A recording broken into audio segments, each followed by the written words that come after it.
Hello दोस्तों, मैं हूं आपका होस्ट और दोस्त कुणाल कुमार। बार बार आता रहूंगा, आपके दिलों में जोश जगाता रहूंगा। तो दोस्तों, आज हम वीडियो ना बना के ना मन की बात करेंगे। इसमें बहुत सारे टॉपिक कवर करेंगे। तो जो बंदे परेशान हो वो तो एटलीस्ट पूरी देखें, जो निकल गए हो वो स्किप कर सकते हैं। तो सबसे पहले तो हम बात करेंगे यहाँ पे इस कमेंट की, जो जो कि अशरफ शेख करके आज मैंने वीडियो में पिक किया था। ये बोल रहे हैं, ये एक्चुअली मैंने गलत वहां पे समझ लिया इनको। ये एक्चुअल में वो भाई साहब हैं।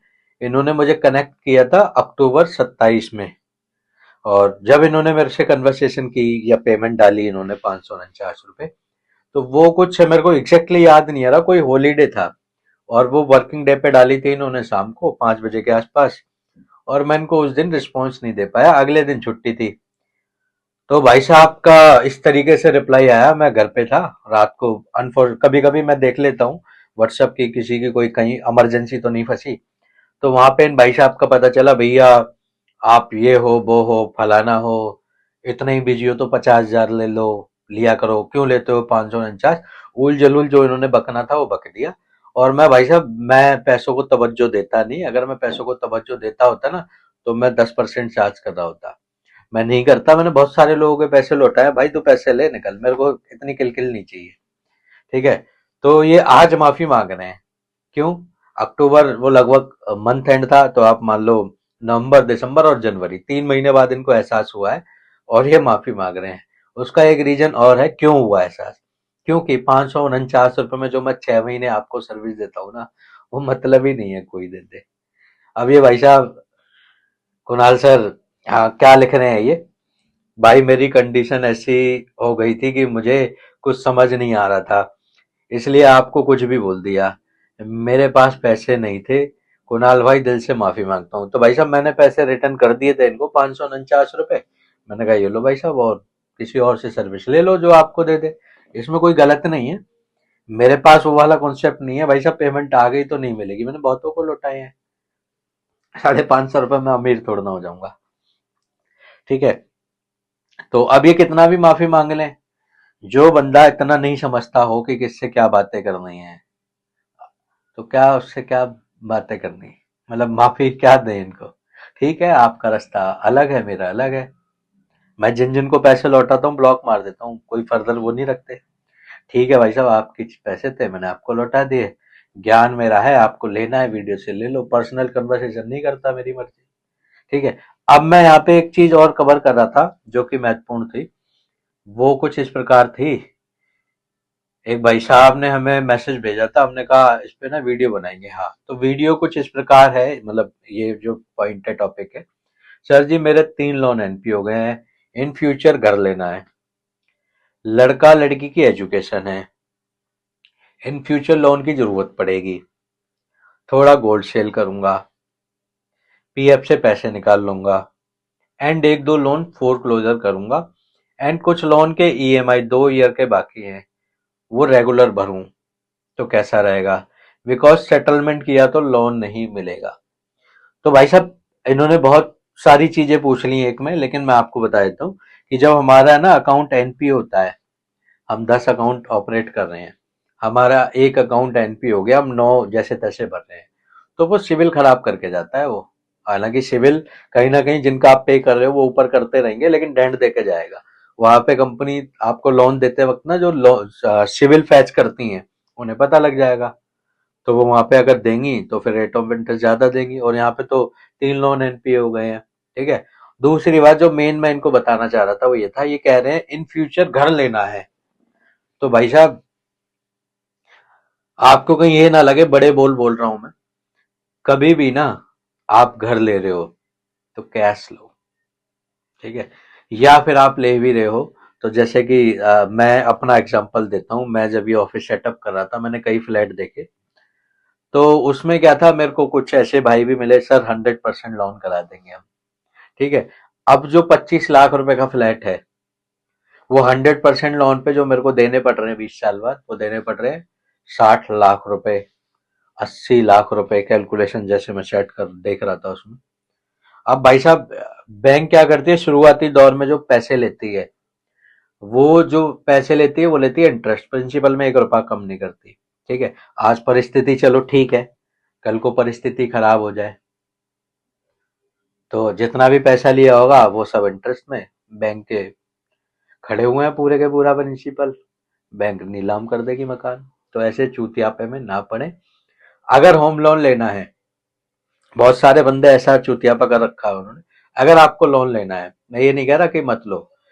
लोन पता है कब लेना चाहिए आपको? जब आपने 25 लाख रुपए का कोई सौदा करना है और आपके पास 15 लाख रुपए है, ठीक है, 10 लाख रुपए कम पड़ रहे हैं, तो आप कहीं ना कहीं रेंट भी दे रहे हो, जैसे मैं आज यहाँ दे रहा हूँ, तो वो आप ये समझ लोगे भैया वो ईएमआई चली जाएगी रेंट की जगह, तो आप ले लो।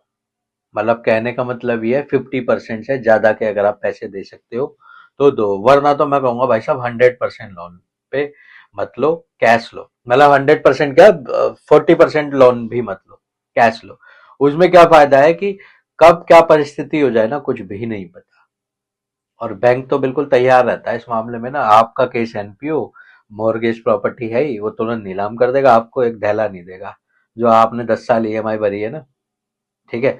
अब जैसा कि मैंने देखा था, मैं मेरे को एग्जैक्ट याद नहीं है, लेकिन शायद 80 लाख रुपए बन रहे थे 25 लाख रुपए के। तो क्या फायदा ऐसा देके? मैं अगर मोटा मोटा मानता हूं, अगर मैं अपनी अर्निंग है ना 1 लाख रुपए महीना भी पकड़ लूं, तो लगभग लगभग 2 साल में 24 लाख रुपए हो जाते हैं। 2 साल में कैश आ गया फ्लैट, कोई किलकिलबाजी नहीं। कल को लॉकडाउन लगे, कोई धंधा बंद हो या कुछ भी परिस्थिति हो, आप अनफिट हो जाओ, नहीं कर पाओ कमाई, तो कम से कम वहां पे जो नीलाम होने का टेंशन रहेगी वो नहीं रहेगी। ठीक है। 2 साल में आप कितना रेंट दे दोगे? मैं इस फ्लैट का जो रेंट देता हूँ वो देता हूँ 13,000 रुपए। ठीक है। मेरी मैथ थोड़ी सी अच्छी नहीं है, तो 13,000 रुपए में आप ये मान लो 13,000 गुणा 24, 2 साल में जाएगा 3,12,000 रुपए। ठीक है। 25 लाख का फ्लैट लूंगा, एक एग्जाम्पल बता रहा हूँ आपको, 2 साल बाद। ठीक है। तो ये पड़ा मेरे को 28,12,000 रुपए का। और अभी की सिचुएशन में जो मैं ले रहा था या आप लेते हो, वो कितने का पड़ता है? 80 लाख रुपए का। उसमें भी बीच में तलवार लटकी रहती है कि वो गया, बैंक कब्जा कर लेगा। तो इसीलिए भाई साहब किसी भी चूतियापे में ना पड़े, कोशिश करें कैश ही लें, वरना जहां भी जैसे भी आप सरवाइव कर रहे हैं करें। ठीक है। अब ये दूसरी बात करें कि पीएफ का पैसा निकालूंगा, वो तो ठीक है, जो भी निकाल दो। फ्यूचर में लड़का और लड़की की एजुकेशन भी है, तो भाई साहब अगेन मैं यहाँ पे आपको टोकूंगा कि अगर आपकी कैपेसिटी है बच्चों को पढ़ाने की अच्छे स्कूल में अच्छे कोर्सेज, तो ही कराओ। वरना है ना, आप लोन लेके कराओगे, आप नहीं दे पाए, या मैं कह रहा हूँ देने के लिए आपने पूरा जो भी तामझाम कर रखा है सब खत्म कर दिया। मैंने ऐसे ऐसे केसेस देखे हैं, बच्चों को पढ़ा दिया और बच्चे पहुंच गए विदेश में, कौन बाप कौन माँ भीख मांग रहे हैं। ठीक है। बाकी मैं ये नहीं कह रहा कि आपके बच्चे ऐसा करेंगे, लेकिन फिर भी अगर आपका बच्चा कामयाब है ना, सही है, तो वो आप नहीं भी पढ़ाओगे ना तब भी वो अपना रास्ता बना लेगा। पानी समझते हो आप? पानी, पानी के बीच में आप पार्टीशन रख दो कुछ भी, तो वो रुक नहीं जाएगा, वो इधर से रास्ता बनाएगा, उधर से बनाएगा, उधर से बनाएगा, उधर से बनाएगा। वो चीज अपने आप कर लेगा अगर काबिल है तो। और काबिल नहीं है तो आप उसको कितना भी पढ़ा दो। ठीक है। मेरा मानना ये है भाई साहब, जो मेरे मन में थी वो मैंने बता दी। बाकी तो आपको अपना दिमाग लगाना है। हम इसमें लिख के भी रखते हैं, वीवर क्या बोलते हैं, डिस्क्रिजन इज हाईली एडवाइज, मतलब अपने विवेक और धैर्य का इस्तेमाल करे कस्टमर, चॉइस इज योर्स। मेरा मानना जो था वो मैंने बता दिया। मेरे पास एक और केस आया था ऐसा, जिसकी भाई साहब मतलब जिनके कोई जानने वाले मेरे से कनेक्ट हुए थे 1 साल पहले, और 1 साल पहले ही वो केस मेरे पास आ गया था। मैंने बता दिया था आप इसको ना स्टॉप कर दो, कोई फायदा नहीं है भर के। भाई साहब ने उस वक्त क्या जवाब दिए, नहीं जी हमारी ना बच्चे की पढ़ाई है, बच्चे के लिए लोन लेंगे फ्यूचर में। 1 साल बाद वो अनफॉर्चुनेटली आ गए उसी स्टेज पे। 1 साल में कम से कम उन्होंने बढ़ाए होंगे, कम से कम बढ़ाए होंगे, कम से कम अगर मैं कम पकड़ लूं ना, कम से कम बढ़ाए होंगे ने 15 से 17 लाख रुपए बढ़ाए होंगे। तो क्या कर दिया आपने?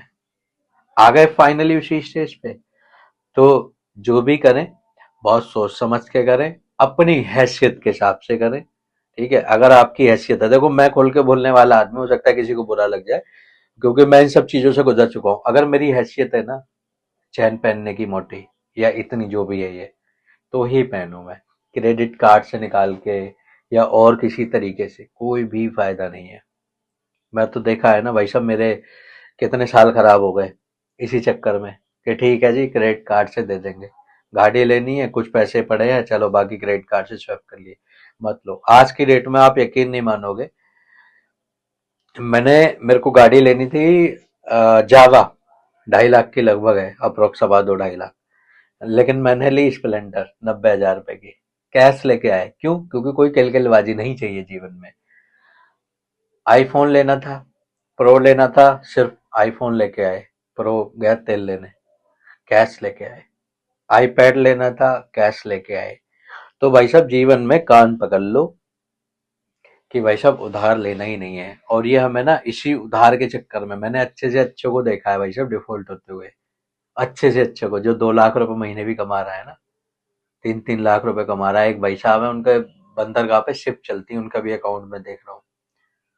तो इसीलिए आपको है ना, जितनी आपकी हैसियत है उस हिसाब से बच्चे पढ़ाओ। अगर आप 2,000 रुपये महीने वाले फीस स्कूल में पढ़ा सकते हो, उसमें पढ़ाओ। किसी के दिखावे में आके 10,000 रुपये वाले मत पढ़ाओ। तो इस चीज का खास तौर से ध्यान रखें।